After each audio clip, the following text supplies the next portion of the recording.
100억대 사기 혐의로 구속된 가짜 수산업자 김모 씨가 검찰과 경찰, 언론, 정치인 할 것 없이 유력 인사와 인맥을 쌓은 것으로 알려져서 파장이 일고 있습니다. 여야 예비 대선 주자들의 움직임도 빨라지고 있습니다. 율사 출신 정당인 두 분과 주요 내용 짚어보겠습니다. 조기현 더불어민주당 전 법률위 부위원장, 천하람 국민의힘 전남 순천갑 당협위원장 나오셨습니다. 어서 오십시오. 네, 안녕하세요. 안녕하십니까? 네, 변호사님 먼저 지금 논란의 그 가짜 수산업자 이 인물 정확히 어떤 사람입니까? 예, 그 보도에 의하면 이제 고향 경북 쪽으로 알려졌는데요. 그 고향에서 슬리퍼를 신고 이제 담배꽁초나 주워 피던 정도로 열악하고 좀 한심한 뭐 이게 일상을 살고 있었던 사람이었는데 2008년 9년에 거쳐서 파상 회생 사건을 처리해 준다면서 변호사 사무장을 사칭해서 1억 6천만 원을 편취한 사기 범죄를 저질렀고요. 이걸로 인해서 2016년 4월에 이제 구속이 되게 됩니다.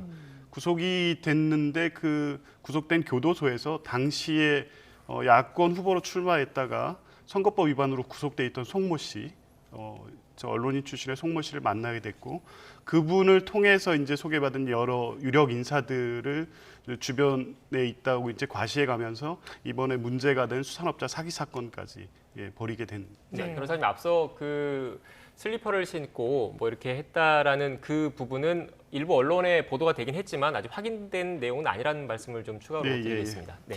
이와 관련해서 현직 부장검사, 방송사, 앵커 등 4명이 피의자로 입건이 됐습니다. 앞서 저희가 그래픽으로도 보여드렸는데 청탁금지법 위반 혐의인 거죠? 네, 맞습니다. 우리 법에서 청탁금지법에서 1회에 100만 원, 또 한 해에 300만 원이 넘는 어떤 선물이나 금품 등은 받지 못하도록 하고 있습니다. 우리가 흔히 아는 고위공직자뿐만 아니라 언론인들도 이런 청탁금지법의 적용 대상이 되기 때문에 이러한 내용으로 현재 입건이 되어 있습니다. 네. 지금 일단 그 중요한 게 이 사람 가짜 수산업자가 지금 전방위적으로 인맥을 지금 과시를 했고 또 일부는 뭐 알고 지낸 것으로 드러난 상황이지 않습니까? 이런 인맥이 어떻게 형성됐는지부터 좀 살펴봐야 할 것 같은데 관련된 그래픽을 좀 크게 띄워주시겠습니까? 네, 일단 4년 전에도 사기죄로 수감 생활을 했는데 이 수감 생활을 하면서 전직 언론인을 알게 됐고 이 언론인을 통해서 지금 이렇게 그 그래픽을 통해 보시는 것처럼 여러 그 주요 인물들을 알게 된 것으로 지금 파악되고 있는 거죠? 예, 그렇습니다. 아마 송모 씨가 이제 주 유력 인사들과 연결고리가 됐는데요. 송모 씨는 뭐 선거에 출마한 정치인이기도 하면서 그 전에 오랜 기간 이제 언론인 생활을 했기 때문에 정관계의 다양한 인사들을 알고 지낸 사람으로 좀 알려져 있고요. 또 박영수 특검 같은 경우가 아마 그 송 씨의 변호인으로 활동하면서 또 소개받아서 알게 됐고 또 김무성 대표라든가 나머지 분들도 아마 언론인 송 씨를 통해서 이제 소개받고 알게 된 것으로 지금 알려져 있습니다. 네. 지금 보시는 것처럼 박영수 특검과 김무성 전 의원 등을 이제 전 언론인을 통해서 소개를 받은 거고요. 먼저 박영수 특검 관련해서 좀 얘기를 해보겠습니다. 고급 외제차 논란이 있었는데 좀 소명이 됐다고 보시는지요? 네, 이 부분에 대해서 이제 렌트비를 사후에라도 돌려줬다라는 식으로 특검께서 이제 박영수 특검이 소명을 했는데요. 사실 한국일보의 보도에 의하면 이것이 렌트를 하고 난 직후에 돌려준 것이 아니고 렌트를 한 후로부터 한 3개월 정도 지난 시점에 반환을 했다라는 보도가 나오고 있습니다. 여기에 대해서 박영수 특검은 입장을 내놓지 않고 있고요. 우리 청탁금지법에서는 금지된 금품을 수수하게 되면 지체 없이 반환을 하거나 아니면 그 상급기관에 보고를 하도록 하고 있습니다. 그런데 만약에 지금 보도가 된 것처럼 3개월이 지난 시점에서야 반환을 했고 특히나 이 3개월이 지난 시점이라는 것이 이 해당 그 수산업자가 수사를 받기 시작했던 시점이 아닌가라는 의혹들로 나오고 있거든요. 만약에 이런 식으로 즉시 반환을 한 것이 아니라 계속 가지고 있다가 수사가 시작되자마자 반환했다라고 한다면 비록 렌트비를 돌려줬더라도 부정청탁금지법 위반이 성립될 가능성이 매우 높습니다. 네, 지금 변호사님께서는 그 언론사 보도를 인용하면서 그 내용이 맞다면 바로 돈을 돌려주지 않았다라는 부분을 지적을 하신 거잖아요. 그게 핵심은 그렇게 봐야 되는 겁니까? 결국 그 내용이 그 보도 내용이 맞다면 돌려줄 의도가 애초에 없었던 것 아니냐 이렇게까지 의심할 수 있기 때문에 문제가 될 수 있다 이렇게 봐야 되는 겁니까? 예, 그렇습니다. 청탁금지법이 이제 그런 부분 때문에 즉시 반환 하지 않는 부분은 실제 수수한 것과 똑같이 처벌을 하고 있거든요. 근데 보도된 바와 같이 아마 받고서 3개월 이상 경과된 후에 반환을 했다고 하면 이미 그 금품이 이제 뭐 그 렌트 비용인데 그 비용을 받은 당시에 이미 청탁금지법을 위반했다고 볼 수도 있기 때문에 그 반환한 시점이 문제가 될 수 있을 거고요. 지금 보도된 바가 맞다면 아마 혐의를 벗기가 힘들지 않을까 이게 좀 조심스럽게 예상해 봅니다. 네, 그런데 박영수 특검 같은 경우에는 지난 5일 입장문을 냈습니다. 관련된 입장을 좀 설명을 드리면 외제차를 무상으로 받았다는 점은 사실이 아니고 며칠간 차량을 렌트한 뒤에 반납했고 변호사를 통해서 렌트비 250만 원을 전달했다. 그래서 문제될 게 아니다라고 반박을 했다는 점 다시 한번 시청자 여러분께 말씀드리겠습니다. 예, 지금 그리고 또 보시는 입장문에서 명절에 서너 차례 대개 과메기를 선물로 받았지만 고가이거나 문제가 될 정도의 선물은 아니라고 판단했다라고 이야기를 했는데 수산물 선물은 큰 문제가 없겠습니까? 사실 법적으로 크게 문제된다고 보기는 어려울 겁니다. 왜냐하면 만약에 박영수 특검이 아니라 일반 검사가 이렇게 선물을 받았다라고 하면 조금 더 문제가 커져요. 왜냐하면 검사들은 포괄적인 수사권 또 기소권을 가지고 있기 때문에 직무 관련성을 조금 더 폭넓게 인정을 할 수가 있는데 반대로 박영수 특검 같은 경우에는 말 그대로 우리 그 범위가 한정된 특별 검사로서만 활동하시는 건 아니겠습니까? 그렇기 때문에 그 청탁금지법에서 그 정하고 있는 한도를 넘지 않았다라고 한다면 실정법 위반이나 뇌물죄 적용 같은 문제는 발생하기가 다소 어려울 걸로 그렇게 보입니다. 네. 지금 그래서 공수처 얘기를 좀 해봐야 될 것 같은데 이 특별검사라는 게 결국 그 국정농단 사건의 그 공소를 유지하는 역할을 하고 있는 거지 않습니까? 그런데 지금 현재 시점에서는 공무원으로서의 그런 자격은 없기 때문에 공수처 수사를 안 봐도 된다. 이렇게 이해를 해야 되는 겁니까? 이제 어쨌든 특검법에는 이제 특별 검사 지위를 유지하고 있는 동안에는 형사 범죄 적용에 있어서는 공무원과 같은 신분으로 본다고 돼 있기 때문에 아직 그 특검의 신분을 유지하고 있다고 하면 공무원과 같은 지위가 있다고 보고 실제 법 적용을 함에 있어서도 아마 같이 적용될 가능성이 있어 보이고요.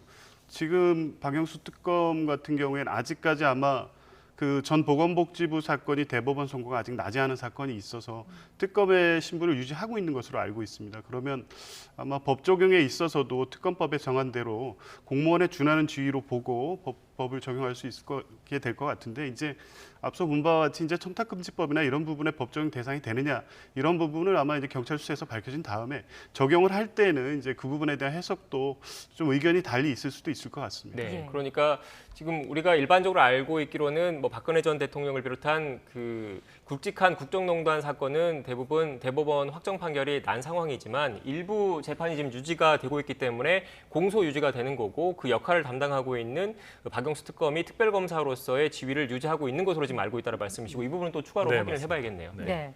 자, 그리고 연결 인맥인 전 언론인 송 씨, 그리고 김무성 전 의원의 가족은 김 씨의 사기 행각에 피해를 봤다 이런 이야기도 나오더라고요. 네, 맞습니다. 지금 김무성 전 대표에 대해서도 이제 뭐 나름대로 이렇게 소개를 받아서 뭐 네트워크를 형성했다라는 보도들이 나오고 있는데 지금 110억 원대 사기 사건을 벌였는데 그 중에 약 86억 원 가량의 피해를 본 것이 김무성 의원의 예. 전 형이라고 해요. 그렇기 때문에 아무래도 김무성 의원도 본인이 나름대로 믿고 형에게 소개를 시켜준 것이 아니겠느냐 이런 형태의 추측들이 나오고 있는 그런 상황입니다. 지금 결국 이렇게 선물을 그 받은 것까지는 어느 정도 좀 드러나 있는데 문제는 앞서 지금 계속 두 분 변호사님께서 말씀하셨다시피 이게 법적으로 문제가 되는지 여부인데 법적으로는 그 1회에 100만 원 그리고 1회계 연도 그러니까 일반적으로 1년에 300만 원을 넘으면 형사처벌이 되는 거죠? 예, 그렇습니다. 그 뭐 법에 청탁금지법에 그 규정하고 있는 것이기 때문에 그래서 아마 이제 선물을 받았다고 이제 거론되는 인사들도 막상 받았던 뭐 과메기라든가 뭐 독도새우 이런 게 아마 시가 기준으로 따지면 그 기준에는 뭐 많이 못 미치는 걸로 알고 있습니다. 그렇다 보니까 이제 청탁금지법 대상이 아닌 걸로 본인들도 알았을 것이고 또 그래서 이게 이제 크게 문제된다고 보지 않았던 것으로 보이고요. 특히 이제 이 선물을 받을 당시만 해도 이미 뭐 언론인으로서 또 그 체육단체 어떤 회장으로서 또 그리고 상당한 인맥을 가진 인물로 알고들 그냥 그 쉽게 이제 이 사람을 상대하는 당시 상황이었기 때문에 이 선물에 대해서 심각하게 고려하지 않았던 것 같습니다. 결과적으로 이 수산업자가 모든 게 사기 범죄였다는 것이 드러난 이후에야 이 행위에 어떤 의미가 있었는지를 지금 알게 된 거기 때문에 네. 당시 선물을 받았을 당시에는 이게 이제 사기 범죄자의 어떤 인맥 구축을 위한 행위라는 거를 몰랐을 것으로 보는 게 맞을 것 같습니다. 네. 예. 이렇게 청탁금지법과 별개로 또 경찰이 지금 수사를 해야 될 부분, 아직 뭐 드러난 정황이나 이런 건 없겠지만 이 수산업자에게서 이런 선물을 받고 그 대가로 뭔가 이 수산업자를 위해서 그 도움을 줬을 경우에는, 그게 확인됐을 경우에는 뭐 뇌물죄라든지 알선수재라든지 이런 법 적용도 가능한 겁니까? 네, 물론입니다. 저도 그 국민의힘 소속으로 좀 정당에 몸을 담고 있지만 사실 설이나 추석 같은데 우리가 의사당이나 의원회관 가보면 저도 깜짝깜짝 놀랄 때들이 있거든요. 정말 선물이 산더미처럼 쌓여 있는 그 택배실이나 의원실의 모습들을 볼 수가 있습니다. 특히나 이게 아까 박영수 특검의 경우에는 한정된 업무 범위를 가지고 있지만 국회의원 같은 경우는 업무 범위가 국정 전반으로 굉장히 넓습니다. 특히 예를 들어서 이 수산업자 관련해서 농해수위 소속의 의원이 이런 선물을 받았다라고 하면 충분히 오해를 살 수 있는 부분이고요. 예. 방금 앵커께서 말씀하신 것처럼 지금 이렇게 크게 무슨 수산업자 게이트라고 할 수 있을 정도로 굉장히 문제가 불거지고 있기 때문에 정말로 이렇게 연결이 된 사람들이 사소한 어떤 특혜라도 줬느냐, 뭔가 해당 담당 공무원들에게 잘 봐달라라는 부탁을 했느냐, 이런 부분 하나하나가 모두 수사와 검증의 대상이 될 겁니다. 네. 알겠습니다. 일단 또 지금 논란이 되고 있는 게 이 가짜 수산업자가 4년 전에도 수감 생활을 했는데 또 특별 사면을 받았더라고요. 그런데 이 특별 사면과 관련해서 논란이 좀 불거지고 있는데 청와대에는 반박하는 입장을 내놨죠. 예, 그렇습니다. 이제 실제 사기 범죄의 시작이 된 게 사면 이후에 특별 사면 2017년 12월에 있었던 사면 이후에 출소 이후에 그 송모 씨와의 관계를 이용해서 문어발식으로 여러 인맥을 구축하고 그것을 계기로 해서 이제 수산업자라는 것을 이제 사칭하면서 이제 사기 범죄에 이르게 됐는데요. 어찌 됐든 이제 2017년 특별 사면에 대해서는 청와대도 밝히고 있고 당시의 법무부 보도자료를 보면 그 형집행 면제에 대한 기준이 정확히 나와 있습니다. 3분의 2 이상의 형기를 마친 자, 그리고 중대범죄, 강력범죄, 네. 사기범죄에 있어서도 특경법, 그러니까 5억 이상의 범죄에 해당되지 않는 자, 이렇게 배제 기준이 명확했고요. 그 기준에 의할 때 지금 이 수산업자라는 이 사람은 배제되는 대상이 아니었고요. 그리고 사면할 때에는 대통령 법무부가 임의로 추린 그 어떤 명단을 하는 게 아니라 교도소나 구치소로부터 명단을 다 제출받고 행정 성적이라든가 이런 거에 평가대로도 다 받고 심사위원회, 법무부 장관이 장인 심사위원회, 외부 인사까지 위촉된 심사위원회에서 일일이 검토를 한 후에 가부를 결정해서 이제 특별 사면 조치를 하게 되거든요. 그래서 이 당시에 어떤 배제 요건에 해당되지 않았다는 점, 심사 절차에서 어떤 의혹이나 외압이 개입될 여지가 없었다는 점, 그리고 시점 2017년 12월 시점은 이 수산업자라는 김모 씨는 단지 자범 수준의 어떤 사기 범죄를 가지고 그냥 수영 생활을 하는 범죄자 신분에 불과했지 이후에 어떤 정관계 유력 인사들과 유착돼 있거나 연결돼 있지 않은 상태였거든요. 그런 사람을 청와대에서 특별히 특별 사면 대상에 포함시켜 할 이유도 없었고 그럴 만한 상황이 전혀 아니었다는 부분을 볼 필요가 있습니다. 그러니까 한마디로 정해진 절차와 규정에 따라서 진행된 특별 사면이기 때문에 전혀 문제될 게 없다라는 얘기네요. 예. 이게 수사가 확대될 가능성도 배제할 수 없는 거고요. 가짜 수산업자의 파장이 어디까지 갈지도 궁금합니다. 이게 물론 지켜봐야겠습니다만 뇌물수수 혐의 사건으로 전환이 되면 공수처가 수사할 가능성도 있는 건가요? 네, 그럼요. 국회의원들 같은 경우는 전부 다 공수처 수사 대상이고 예. 또 지금 이 정도까지 얘기가 나왔다라고 하면 국회의원들뿐만 아니라 행정부에 몸담고 있는 분들한테도 로비가 있었을 수 있습니다. 그래서 그런 부분들까지 전체적으로 고위 공무원들이 연관되어 있다라고 하면 당연히 공수처 수사는 불가피할 것 같고요. 대신에 공수처가 인력이 좀 적지 않습니까? 네. 그리고 또 다양하게 큰 사건들을 이미 하고 있기 때문에 제 생각에는 경찰에서 어느 정도 초동 수사를 해서 좀 대상을 추린 다음에 공수처에서 이관을 요청한다거나 아니면 경찰이 공수처에 사건을 넘기는 형태로 진행될 가능성이 높을 걸로 보입니다. 앞서 박영수 특검도 잠깐 얘기를 했는데 박영수 특검이 현재 특검의 지위를 유지를 하고 있고 뭔가 이런 해명과 달리 혐의점이 드러난다면 역시 공수처 수사 대상이 될 수 있는 겁니까? 지금 이제 거기까지는 더 살펴봐야 되겠는데요. 그 특검법상 그 공수처 수사 대상인지에 대해서는 좀 의견이 좀 다를 수 있다고 봅니다. 검사라고만 일단 규정이 예, 되어 예, 있기 그렇습니다. 때문에. 이제 특별검사라는 것은 어떤 특정 사안에 대해서 제한된 기간 동안에 그 범죄에 대한 수사만 하기 때문에 공수처 수사 대상으로 포함시키기는 다소 무리가 있다고 보여집니다. 네, 알겠습니다. 주제를 좀 바꿔봐야 될 것 같습니다. 일단 전국 관련된 현안을 좀 이야기해봐야 될 것 같은데 윤석열 전 총장이 본격적으로 행보에 나섰습니다. 어제 발언에 이어서 원전 관련 일정이 포함됐는데 아무래도 현 정부와 대립각을 세우고 있다 이렇게 봐야 되는 겁니까? 네, 맞습니다. 지금 그 윤 전 총장께서 정치 행보를 본격화한 이후로 사실 보수층 결집에 굉장히 애를 쓰는 모양입니다. 특히 정치를 참여한 선언에서도 보면 굉장히 보수적인 메시지를 많이 내놨고요. 특히 이번에 탈원전과 관련한 메시지들도 보수층을 결집시키기 아주 좋은 주제라고 할 수 있습니다. 또 한 가지 더 여기서 근데 플러스 알파로 살펴봐야 될 것은 최재형 전 원장과의 관계입니다. 저는 굳이 첫 번째 어떻게 보면 선언 이후에 굉장히 중요한 행보로서 탈원전이라는 키워드를 잡은 것은 우리가 소위 요즘 윤 전 청장의 플랜 B 내지는 대체제로 최재형 전 감사원장이 등판하는 것이 아니냐 이런 얘기들이 나오는데 저는 이 탈원전이라는 주제를 본인이 선점하고 최재형 전 감사원장에게 견제구를 던지는 그런 포석도 깔려 있다 그렇게 보고 있습니다. 예, 정치에 나선 이유도 원전 때문이다. 이 발언은 어떻게 보십니까?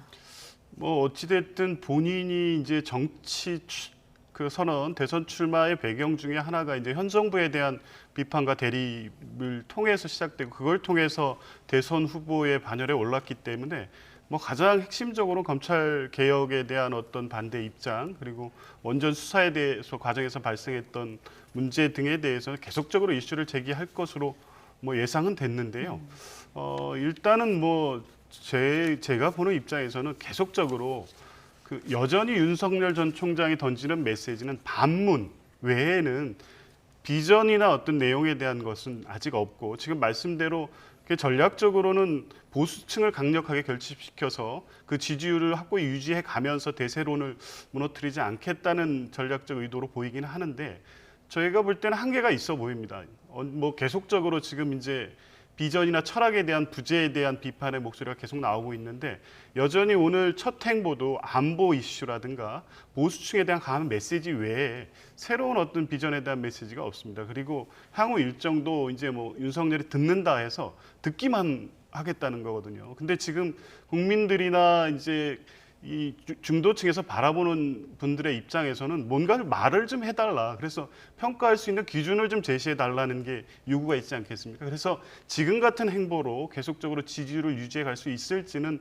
좀 더 지켜봐야 될 것 같습니다. 네, 구체적인 정책 비전 제시가 없다라는 그런 비판이셨던 것 같은데 이런 가운데 권영세 국민의힘 인재영입위원장이 윤석열 전 총장을 만난 데 이어서 또 최재형 전 감사원장을 만날 것이다 이런 이야기도 나오더라고요. 등판 시기가 다가오고 있다 이렇게 봐야 되는 겁니까? 네, 그렇게 볼 수 있겠고요. 아마 지금 내부에서는 국민의힘 내부에서는 등판을 기정사실화하는 그런 분위기로 보입니다. 네. 또 최재형 감사원장 같은 경우에는 저도 국민의힘 당원 카카오톡방 뭐 이런 많이 들어가 있는데요. 그 당원들 사이에서는 굉장히 열성적인 지지가 많습니다. 다만 지금 부족한 것은 대중적인 인지도와 정체성일 텐데요. 아까 말씀하셨지만 반문이라는 것 하나만으로는 사실은 아무래도 대중적인 인지도가 높은 윤석열 전 총장이 더 유리할 수밖에 없습니다. 그럼 최재형 감사원장으로서는 반문이라는 것에 더해서 본인만의 정체성을 어떻게 형성하고 그 메시지를 국민들에게 나오는 시점에 던져야 할 것인가를 고민하고 있을 것이고요. 제가 이제 건너서 전해 들은 바에 의하면 아무래도 품격이나 인품 같은 윤 전 총장과는 조금 대비되는 그런 부분들을 자신의 정체성으로 삼고자 한다라는 얘기들을 저도 건네 들은 바 있습니다. 네, 물론 변호사님께서 가입해 있는 단톡방이 국민의힘 모든 당원의 단톡방은 아닐 것 같긴 한데 네. 국민의힘 지금 들어가 있는 단톡방이 있을 거 아니에요? 여기에서는 윤석열 전 총장과 최재형 전 감사원장을 비교했을 때 누가 더 인기가 많습니까? 당원 사이에서는? 비등비등한데요. 사실 그 국민적인 인지도나 지지율에서 엄청난 차이가 난다는 걸 생각해 보면 비등비등한 언급이 나온다는 것만으로도 당원들 사이에서는 최재형 감사원장의 인기가 굉장히 좋다고 봐야 되고요. 특히 이제 뭐 친구를 2달간 업고 같이 갔다라든지 또 병력 명문가 집안이지 않습니까? 본인 아버지는 또 인천 상륙작전에 갔다가 본인과 아들까지 다 병력을 다 치르고 어떤 품격 있는 보수, 노블리스 오블리제 이런 부분에서 당원들에게는 일단 굉장히 높은 기대와 관심을 받고 있는 것은 확실합니다. 네, 또 다른 단톡방에서는 분위기가 다를 수 있으니까 일단 그 변호사님 변호사님께서 가입해 계신 단톡방 분위기는 이렇다라는 정도까지 정리를 하겠습니다. 본격적으로 일단, 네. 등판을 하게 될 경우에 윤 전 총장과 좀 경쟁 구도가 만들어질까요? 네, 맞습니다. 사실은 플랜 B나 대체제라는 얘기가 나오는 것이 틀린 얘기는 아닌 것이요. 윤 전 총장이 대세론을 굳히거나 순항을 하게 되면 아마도 최재형 감사원장은 다소 빛을 보지 못할 가능성도 꽤 있습니다. 그렇지만 윤 전 총장 대세론이 흔들린다거나 검증 과정에서 어떤 심한 외풍을 받는다거나 하면 혹시 모르기 때문에 플랜 B로는 계속 가야 된다는 요청이 당내, 당 밖에서 계속 있을 것입니다. 예. 네, 민주당 이야기도 해보겠습니다. 민주당은 사실 지금 뭐 본격적인 대선 레이스에 들어갔고 조금 있으면 예비 경선 끝나고 본 경선에 나설 후보군들이 추려지는 거지 않습니까? 그런데 지금 몇 차례 TV 토론도 있고 면접도 있고 했었는데 지금 공통적으로 나오는 얘기는 이재명계와 비이재명계의 그런 갈등, 대립 뭐 이런 이야기들이 많이 나오더라고요. 어떻게 보십니까?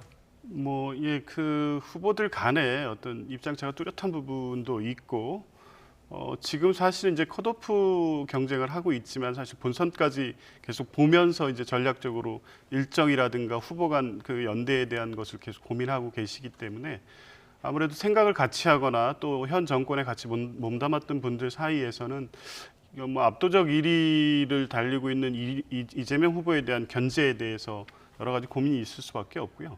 중요하게는 이제 결국에 결선 투표제가 이번에 도입이 돼 있기 때문에 결선 투표에서 이재명 후보가 경쟁을 하려면 지금의 이제 다자 구도를 가지고는 어렵다는 부분이 깔려 있기 때문에 그래서 여전히 이낙연 전 총리께서도 정세균 전 총리도 마찬가지고 후보 간 연대 가능성을 닫아놓지 않고 어느 정도 1위 후보에 대한 견제와 비판에 있어서는 한 목소리를 내고 있는 것 같습니다. 네, 이런 가운데 또 논란도 있었습니다. 송영길 대표의 강성 지지자 비하 발언 논란은 어떻게 보세요?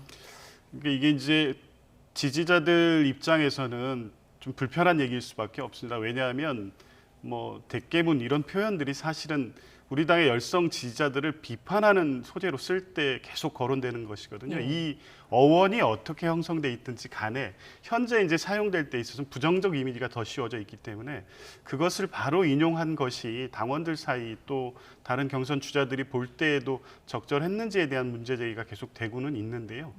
이제 그 깔려 있는 우려는 당내에 어느 정도 다 공감이 돼 있습니다. 사실 그 치열한 경쟁을 하기 때문에 후보들 간 또 지지자들 간에는 합리적인 어떤 범위를 벗어나는 어떤 상호 간의 공격이나 이런 것들이 경선 과정에 있을 수밖에 없고 이제 그게 그렇다면 이제 그렇게 해서 선출한 후보를 중심으로 원팀이 돼서 이제 본선으로 나가야 되는데 이 배제하겠다. 이제 그렇게 선출된 후보는 우리의 후보가 아니다라는 여론이 있는 것처럼 지금 얘기가 계속 나오고 있어서 그런 부분에 대한 우려의 말씀을 하신 것인데 인용한 표현 자체가 다소 이제 당원들을 불편하게 한 것은 사실인 것 같고요. 어쨌든 강성 지지층이라든가 부정적으로 표현하는 이분들이 계시지만 당에 있어서는 가장 또 소중한 자산들이거든요. 당을 지탱해주고 지금까지 어떤 개혁 정책이나 여러 부분에 있어서 당을 또 이끌어오고 당을 버팀목이 돼주신 분들이기 때문에 이분들 입장에서 이제 생각을 한다면 표현이 다소 이제 부적절하게 받아들여질 소지는 있었습니다. 네. 일단 결국 그 발언이 나오는 게 그 발언이 나오게 된 계기가 결국 이재명계 비이재명계의 그런 갈등이 불거지고 있다는 이런 우려 속에서 나온 발언인 거잖아요. 추가적으로 그 연장선상에서 그렇다면 이재명 경기지사와 추미애 전 장관과의 그런 연대 이런 설도 꾸준히 계속 나오고 있는데 이 가능성은 어떻게 보십니까? 이제 그 후보 토론 과정에서 이제 추미애 후보께서 약간 어떤 공격적 이슈에 대해서 이재명 후보를 좀 약간 두둔하는 발언도 하시고 했는데 글쎄 이제 후보 단일화라든가 이런 쪽의 연대를 염두에 둔다고 보기는 어렵고요. 그 본선 구도를 볼 때는 당으로서도 단순하게 이재명 대 반 이재명 구도 외에 제3의 후보들 또 다른 입장을 가진 후보들이 있을 수 있고 대표적으로 추미애 전 장관 또 박용진 의원도 마찬가지지 않습니까? 예. 아마 이제 그렇게 이른 구도로만 이 경선을 이끌어가서는 안 된다는 추미애 의원의 또 확고한 소신이 있는 것 같고요. 오히려 개혁 경쟁이라든가 이런 부분을 이슈를 주도하기 위해서 오히려 이제 이재명 후보와 그런 부분에 있어서는 입장을 같이 하는 것을 표현하는 정도라고 보여지고요. 예. 이후에 후보 단일화 논의까지 갈 것으로 아직은 좀 보기 어렵습니다. 네. 마지막으로 국민의힘 입장에서는 어떤 후보와 겨루는 게 더 낫다고 보시나요? 저희는 추미애 장관께서 꼭 좋은 모습을 보여주시기를 크게 기대하고 있습니다. 이유가 네. 있습니까? 아무래도 그 중도 확장성에 있어서 그 가장 큰 이슈가 있고요. 예. 사실은 저희가 가장 두려워하는 것은 박용진 의원과 같이 최근에 법인세 인하 같은 얘기들도 하셨는데 정말로 굉장히 좀 운동장을 넓게 쓰는 후보가 아무래도 본선에서는 굉장히 두렵고요. 추미애 전 장관께서 물론 많은 좋은 점도 있으시겠지만 운동장을 굉장히 좁게 쓰시는 편이시기 때문에 저는 그런 후보께서 꼭 좋은 모습을 보여주시기를 기대하고 있습니다. 네, 지금 시간 좀 남아서 마침 또 특정인을 찍어서 민주당 입장에서는 어떤 국민의힘 후보가 나오는 게 좋습니까? 합쳐서 더 야권까지 포함했을 때요? 저는 이제 여전히 지금 보면 가장 강력한 후보이지만 가장 취약한 고리를 갖고 있는 게 윤석열 후보라고 보여집니다. 이후에 이제 아직은 참 예측하기가 힘듭니다. 장모의 법정 구속 사건이 있었지만 지지율에 큰 변동이 일어나지는 않았거든요. 여전히 강고한 지지층 또 지지 의사를 바꾸지 않겠다는 지지층이 윤석열 후보를 강력하게 지지하고 있긴 한데 이후에 이제 지금 제기된 어떤 주변의 의혹, 배우자나 처가 관련 의혹들도 있고 반문 이외에 국가 비전에 대한 어떤 본인의 확고한 입장을 제시할 수 있을지에 대한 회의론도 있고요. 아직 여전히 이제 그 검증 과정을 거쳐야 되는 상황이기 때문에 이제 그런 부분에서 보면 오히려 윤석열 후보와의 경쟁이 더 나을 수도 있다 이렇게 봅니다. 네, 알겠습니다. 지금까지 조기현 더불어민주당 전 법률위 부위원장, 천하람 국민의힘 전남 순천갑 당협위원장과 함께 전국 현안과 관련된 이야기 나눴습니다. 오늘 말씀 고맙습니다. 고맙습니다. 감사합니다.